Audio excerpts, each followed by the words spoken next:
you ever wondered, if you were destined to destroy your loved ones, would you dare to be born?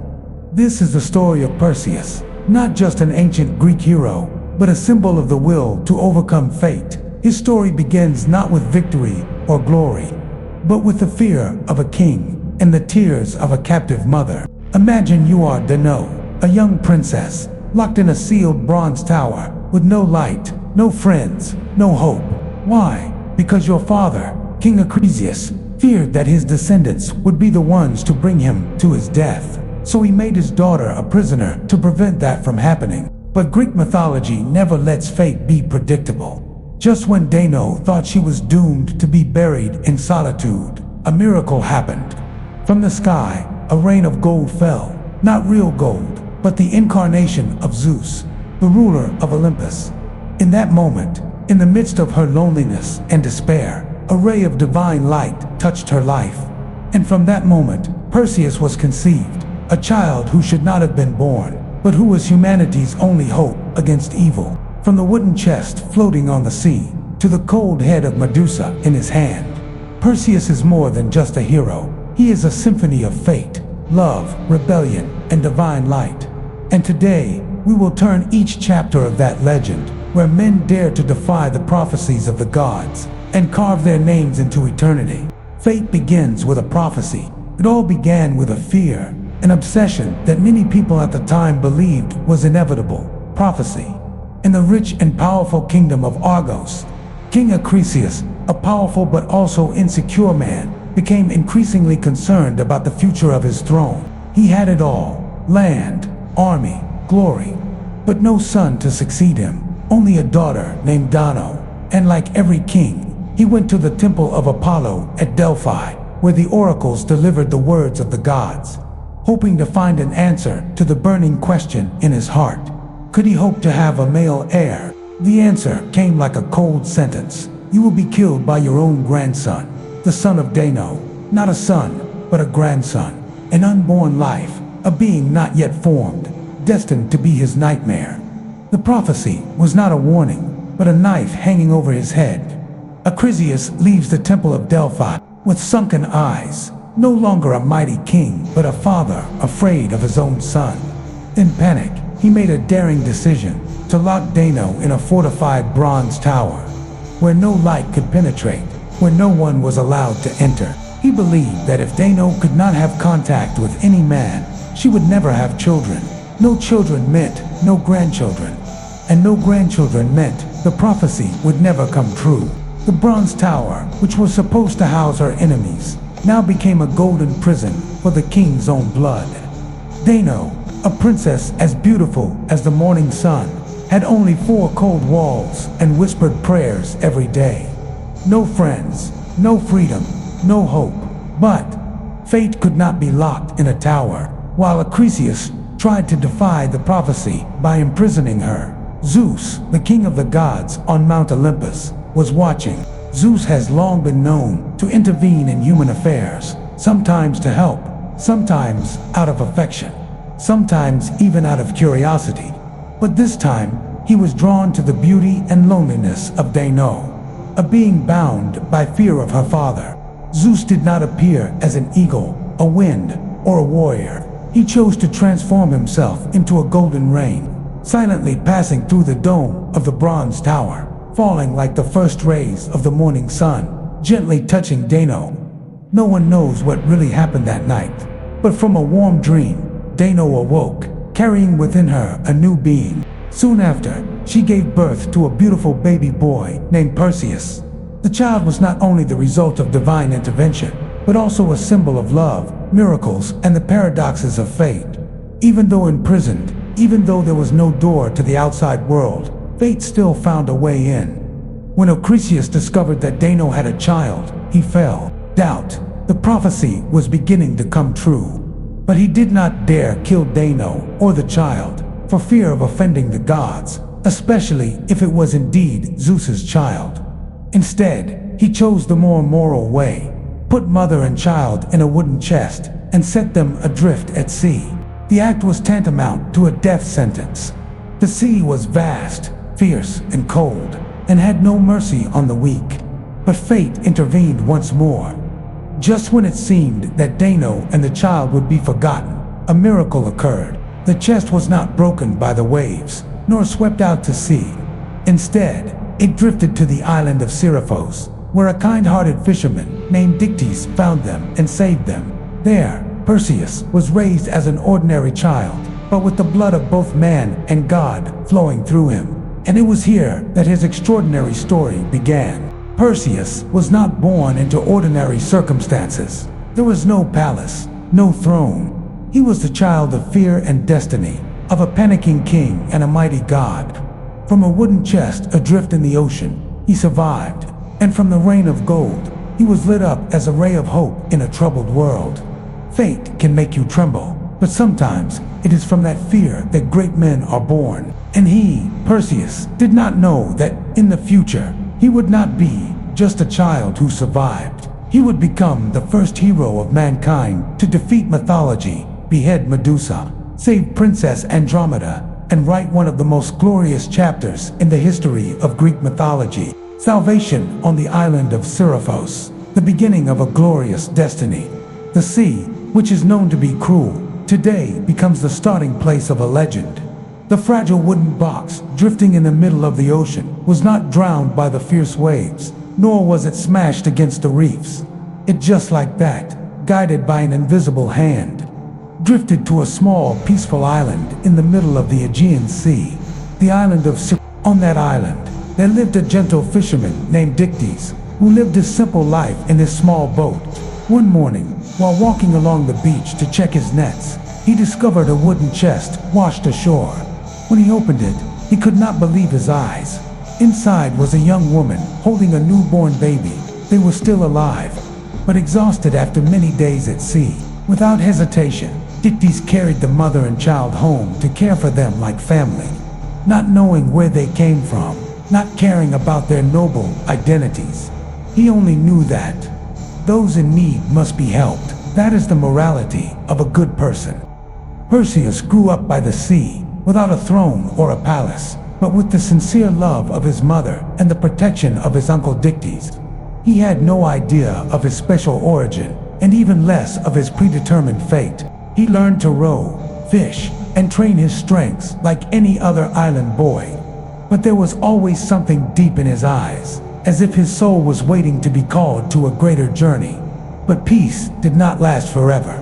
On Siriphos there was another man, King Polydex, brother of Dictys. Unlike his good brother, Polydex was an ambitious, scheming, and lustful king. From the first time he saw Dano, he had lusted after her. However, she always refused, because her heart had long been broken, and all she cared about was raising her son. After Dano rejected him again and again, Polydex turned to a new plan. He knew that as long as Perseus was there, his mother would never listen to him. The young man was like a human shield, protecting his mother from dirty intentions. And that Polydex could not forgive. So, he began to plot. On the surface, Polydex threw a grand party, announcing that he would marry the mainland princess, Hippodamia, a name that existed only on paper. It was all an act. He ordered the whole island to bring wedding gifts. Anyone who did not bring a gift would be considered an insult to the king. The people hurriedly prepared bracelets, gems, silks, but Perseus, with his bare hands and his high self-esteem, had nothing but a challenge. And at that moment, the trap was set. Polydex smirked. If you have no gift, then bring the head of Medusa, something that the whole mythological world only dares to whisper about. The banquet hall fell silent. No one expected a young man like Perseus to take on such a challenge. Medusa, the name that made even the bravest warriors pale. She was one of the 3 Gorgon sisters, but Medusa was the only mortal with hair made of living snakes and a gaze that turned men to stone. For ages, those who entered her lair never returned. No magic, no army. How could one survive against such a terrifying monster? He did not need to kill Perseus with a sword. He only needed to send him away and wait for his body to never return. But Polydex had forgotten one thing. Perseus was no ordinary man. He was the son of Zeus, and he was not alone. When Perseus set out alone, with the promise of bringing back Medusa's head. He had no idea where to begin, but the hero's journey, however difficult, is always blessed by the heavens. Athena, the goddess of wisdom and fair warfare, appeared first. She gave him a mirror-like shield, which would allow him to see Medusa through his reflection and avoid being turned to stone. The swift messenger of Olympus, Hermes, was no exception. He gave Perseus winged sandals, a sharp sword made of stone, and Hades' helmet of invisibility, enough to make him invisible, fly through forests, and slash through snake scales. From a naked boy pushed to his death, Perseus was transformed into a warrior, blessed by the heavens. The treasures were not just weapons, but the belief that he did not fight alone. Perseus left the island of Seraphos, to the astonishment of all. Polydex laughed silently, thinking that he had sent him to his death. But Dictys, his kind foster father, believed that the young man would return, not empty-handed, but with a feat that would shake the mythological world. From the sea to the mountains, from deserted islands to monster dens, Perseus' journey has only just begun. But from the moment he sets out, he proves, never underestimate the power of a man who dares to protect what he loves. And so, from a drifting chest to an impossible mission, Perseus, the man of destiny, embarks on an adventure that will define Greek mythology. The gods and the Gorgon, when mortals challenge nightmares. After leaving the island of Seraphos, with the determination to bring back Medusa's head, Perseus began a journey that even the bravest kings would not dare to speak of. A journey to confront the Gorgon. But before he entered the darkness of death, the light from Mount Olympus had time to shine. While Perseus was still wondering where Medusa was, in the middle of the wild mountains and forests, two divine figures appeared. The first was Athena, the goddess of wisdom, strategy, and justice. With a stern but compassionate gaze, she looked at the young man as if she had been waiting for this day for a long time. I believe you can do things that mortals dare not think of. But use your wisdom to defeat monsters, not just rely on strength. Athena gave Perseus a special gift, a mirror-like shield. It was no ordinary weapon, but the only way to look at Medusa without being petrified, for anyone who looked directly into Medusa's eyes would instantly turn to stone. Then Hermes, the messenger god, and the swiftest man on Olympus, appeared with a mischievous but determined smile. He gave Perseus winged slippers, which allowed him to fly over the most treacherous forests and mountains. A sword made of skystone, so sharp it could cut through anything. And finally, Hades' helmet of invisibility, which allowed him to disappear from the sight of his enemies.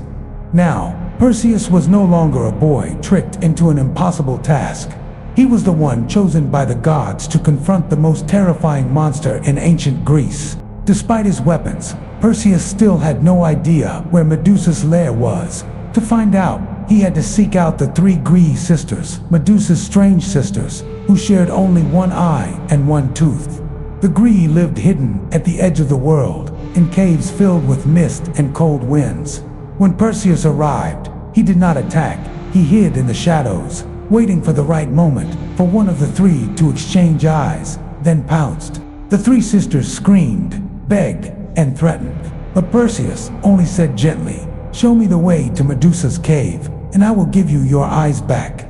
Although they did not want to, being blind forever was much worse.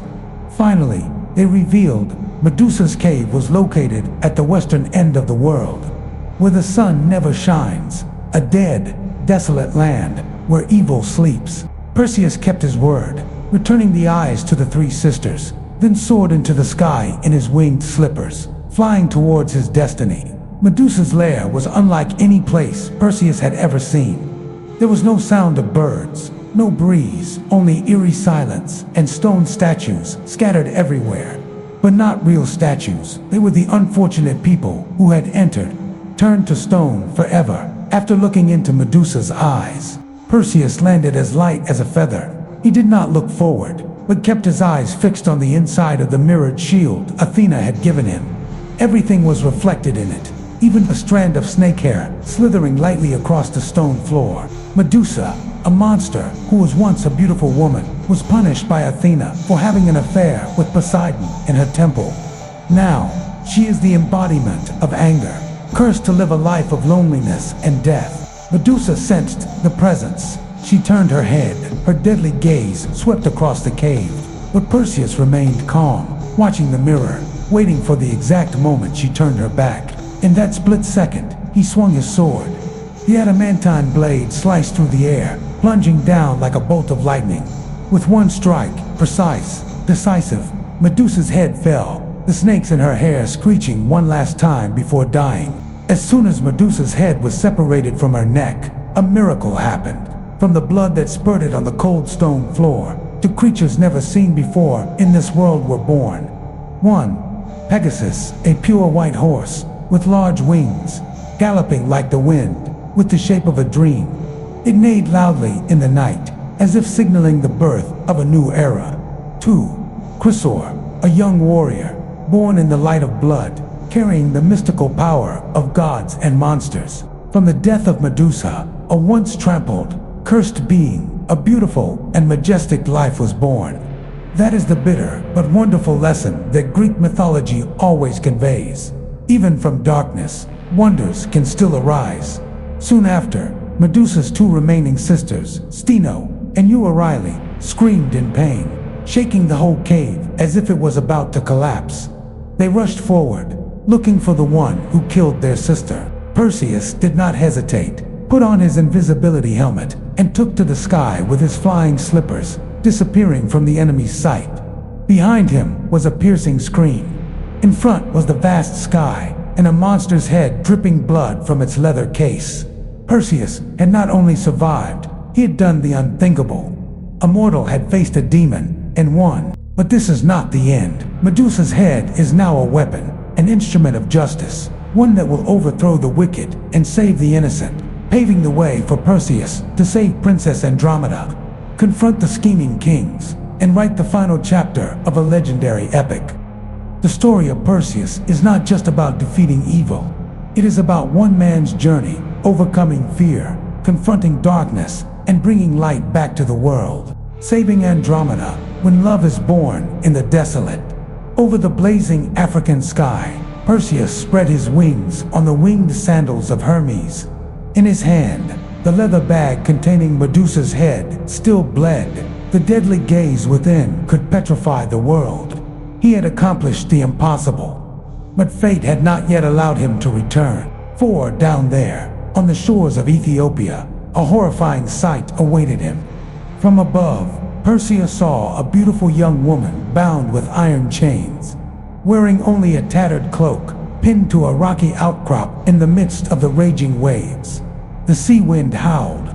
The waves crashed against the rocks, as if they wanted to swallow the girl whole. It was Andromeda, princess of the kingdom of Ethiopia. Her face showed no fear, only resignation, as if she had accepted death. But in the midst of tragedy, her eyes were still bright, like a small flame in the dark night, making Perseus unable to look away. The reason Andromeda was bound was not because of her sins, but because of her mother, Queen Cassiopeia. One day, at a banquet, the queen proudly declared, "My beauty surpasses that of the Nereids." These words were far beyond the bounds of humility, and the Nereids, the nymphs who served Poseidon, felt deeply offended. They flew back to the bottom of the ocean and told Poseidon everything. The sea god was not so forgiving. The next day, the sea was in turmoil. A giant sea monster, Cetus, rose from the depths, destroying villages, sinking ships, and devouring soldiers. The prophets pointed out, only by sacrificing Andromeda, the queen's daughter, could Poseidon's anger be appeased. And so, she was tied up, left alone, like a living sacrifice to the sea monster. No one dared to save her. No one dared to argue with fate. When Perseus landed on the sand, the people were terrified. They had never seen anyone fly before. But his determined eyes and silver armor silenced everyone. He did not ask many questions. He only asked one thing: where is the monster? The sky darkened. From the horizon, a giant black shape rose from the sea. Its body was as tall as a mountain. Its scales were as thick as steel, and its eyes were as red as lava. Cetus had arrived. It roared, stirring up waves on the sea. Step by step, it advanced toward Andromeda, preparing to open its mouth and swallow her whole. Without hesitation, Perseus flew high, avoiding the waves crashing onto the shore. While the people fled in panic, he faced the ocean monster alone. Hermes' skystone sword slashed at Cetus's rock-hard scales, but to little effect. Each slash was only a small scratch on the giant's body. Then suddenly, a tail swipe sent Perseus tumbling into the sea. He was swept away by the waves, dozens of meters away. Cetus thought he had defeated the harasser and continued towards Andromeda. Only a few more steps. But at that moment, Perseus pulled out his trump card. He opened his leather bag and raised the bloody head of Medusa. Cetus, the giant sea monster, had survived for millennia. It had destroyed ships, sunk entire cities under the sea, and no creature had ever dared to confront it and survived. But today, fate had chosen a mortal, Perseus, to end that bloody legend. As Cetus opened his mouth to lunge at Andromeda, Perseus flew into the air, drawing out his final weapon, Medusa's head. For a moment, Medusa's deadly gaze, though detached from her body, still carried the power of death. That gaze in Cetus's crimson eyes met in a fateful glance. And then, time seemed to stop. From head to tail, Cetus's entire body began to harden bit by bit. The steel scales turned gray. The moon-sized eyes froze in terror. The sharp teeth stopped moving. Every scream was swallowed by the rock. Cetus, the invincible monster, had turned into a statue. Then, with a thunderous roar, it collapsed into the sea, shattering into 1,000 pieces, like an ancient statue crushed by fate itself. From now on, the sea was calm, and on the shore, the Ethiopians witnessed the moment when myth became reality, when a look could kill a monster. The sea had stopped roaring. The wind had stopped blowing. On the cold, rocky shore, Perseus landed gently, the wings on Hermes' sandals still trembling from the fierce battle. He walked towards Andromeda, the girl who had just been saved from the jaws of death. The cold chain was cut. Andromeda fell into his arms, not because she was weak, but because it had been so long since anyone had held her like a real person. She was trembling, but in her watery eyes there was more than fear. There was a strange light, gratitude, excitement, and something more. Perseus looked at her, the girl who, amidst so much pain, still maintained her dignity and pure beauty. Their eyes met. No need to say anything. No need for formal confessions. No flowers, no rings, no melodious music. Only the sunset died, the shore red, and the moment when two hearts silently touched each other. They did not know when they fell in love. Perhaps it was when Perseus saw her chained between the sea and sky. Perhaps it was when Andromeda saw him holding Medusa's head high, daring to face the monster. In that moment, fate wrote a love song between the hero and the princess born, not from peace, but from adversity. After the victory over the sea monster, all of Ethiopia was bustling with wedding joy. The wedding ceremony between Perseus and Andromeda was held with great pomp. Drums and trumpets resounded throughout the capital, and wine was poured without stopping. The king and queen shed tears of joy, and the people praised Perseus as a living god. But, in the light of joy, darkness was quietly creeping in. As the priest was about to pronounce the marriage vows, a furious shout rang out, "I object!" Everyone turned around.